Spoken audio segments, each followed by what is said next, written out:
stalo aj Martinovi Kryžanovi, ktorý trafil reproduktory a teraz Novák to vyťahol riadne vysoko. Trafil konštrukciu, na ktorej sú zavesené.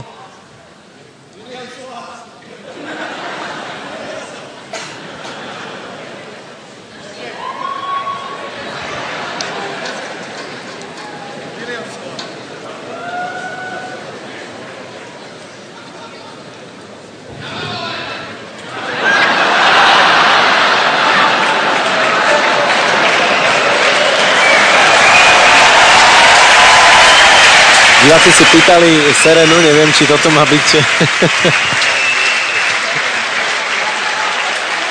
Serena Williams to serve. Asi, hej.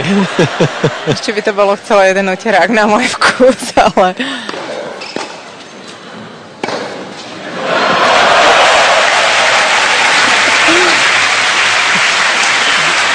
Ale myslím si, že stačia dva.